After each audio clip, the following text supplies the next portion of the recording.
sebuah akidah. Dan kita akan melihat bagaimana akidah itu mengantarkan seorang kepada sebuah ibadah. Orang itu menjadi ahli ibadah karena akidah yang benar. Tanpa akidah yang benar, ibadah pun bisa tidak diterima. Orang udah beramal capek-capek, tapi ternyata ibadahnya ditolak oleh Allah Subhanahu wa taala. Umar bin Khattab radhiyallahu taala anhu, ketika dia datang ke negeri Syam, datang ke Palestina untuk menerima kunci-kunci pintu Masjidil Aqsa.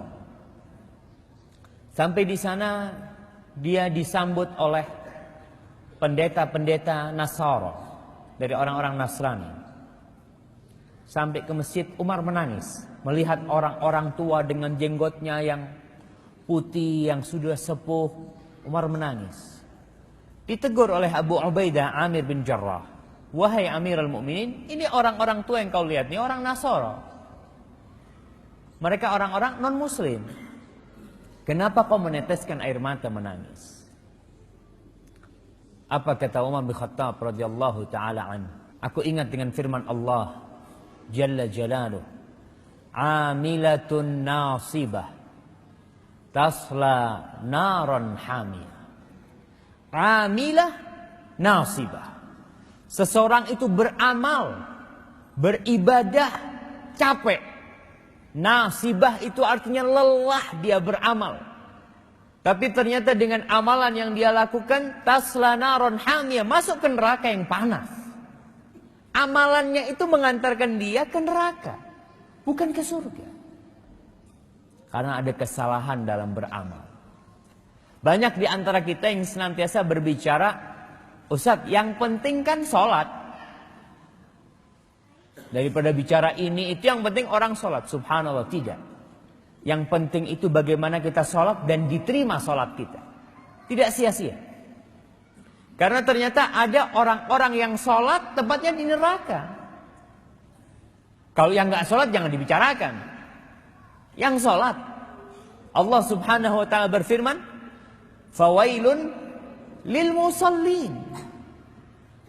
Maka wail, neraka wail atau kesengsaraan, kehancuran buat orang-orang yang sholat. Alladzina hum an salatihim sahun, alladzina hum yura'un wa yamna'un al-ma'un. Mereka adalah orang-orang yang lalai dalam sholatnya, sholat tapi lalai dalam sholatnya. Subhanallah, kemarin saya dapat kiriman video sholat di sebuah masjid. Karpetnya seperti ini. Entah apa itu kejadian di masjid ini, saya nggak tahu, tapi karpetnya mirip seperti ini. Ada 3 orang sholat, 1 di shaf pertama, 2 dan terakhir. Mereka sholat 2 rakaat kali 2, 4 rakaat, tidak sampai 40 detik. 4 rakaat tidak sampai 40 detik. Berarti 1 rakaat berapa detik? 10 detik. Karena saya lihat ini cuma 40 detik. Sholatnya seperti dikejar maling. Sholat. Terkadang orang berpikir, aku sudah sholat. Jangan, yang penting sholat. Perhatikan sholatmu ini kira-kira diterima enggak? Jangan sampai kita itu capek, kita lelah. Akhirnya ternyata ibadah kita mengantarkan kita ke neraka. Tidak mengantarkan kepada Allah. Maka kita harus berbicara tentang bagaimana akidah seorang muslim. Bagaimana ibadah dia. Dan bagaimana peran akidah ini, peran tauhid, peran keimanan mengantarkan seseorang kepada pengamalan.